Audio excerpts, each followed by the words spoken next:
This is the schwerer Gustav, or in English, the heavy or great Gustav. And very, very heavy and great it was. It weighed 1,350 tons and could fire a 7-ton shell to a range of 30 miles. Developed by Nazi Germany in the late 1930s, the heavy Gustav 800mm caliber monster cannon was explicitly designed as a siege artillery weapon to penetrate and decimate the super thick reinforced concrete fortifications of the French defensive facility known as the Maginot Line.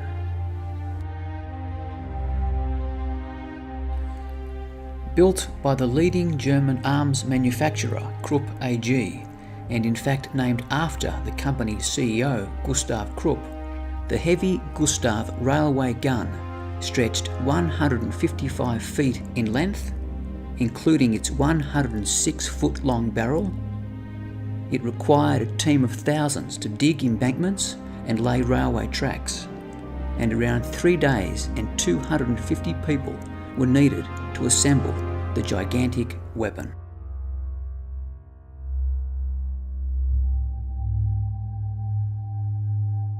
The infamous Führer, Adolf Hitler, was personally involved in the gun's commissioning. In fact, it was not until Hitler visited the Krupp company and inquired about the viability of such a theoretical weapon that things were finally set in motion and the colossal cannon was born.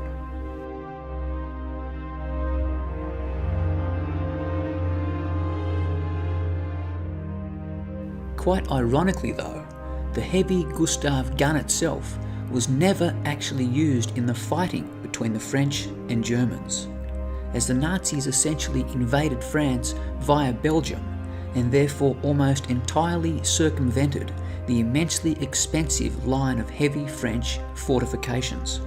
Indeed, the brilliantly constructed yet completely underutilised Maginot Line has since become a synonym for how the best laid plans can so often go badly awry. Then again, owing to the damage that Gustav would soon wreak upon an impressive system of Soviet fortifications, perhaps the allegedly impregnable Maginot Line was best left untested. And so it was in June of 1942, and at the Eastern Front siege of Sevastopol, that Gustav was called in and first used in combat.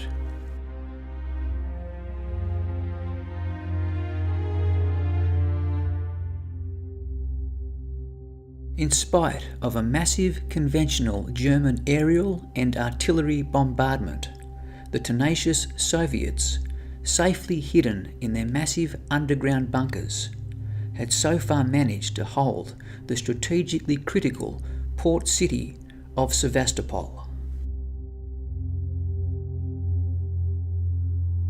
It was therefore hoped by the German High Command that Gustav's imminent arrival would help break the stalemate and end the siege in their favour.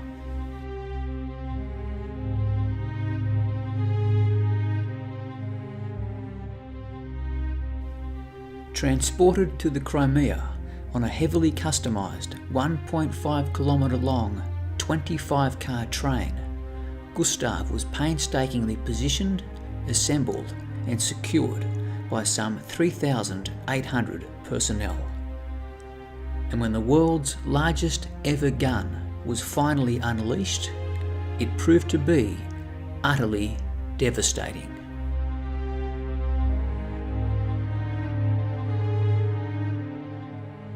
Over a short 4-week period, commencing on the 5th of June 1942, Gustav operated with clinical and overwhelming force.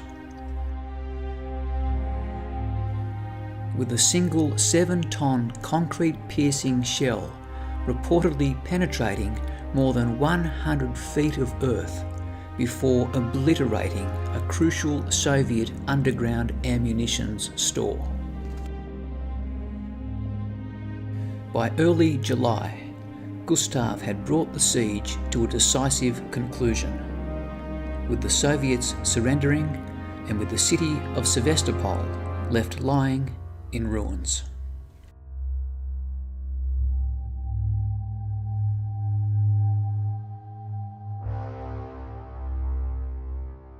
So while Gustav's effectiveness as the ultimate siege-breaking artillery piece was undeniable, it actually barely took any further part in the war, owing to the extraordinary inherent challenges in transporting it, as well as due to the limited opportunities available to a Nazi regime that would soon come under siege itself.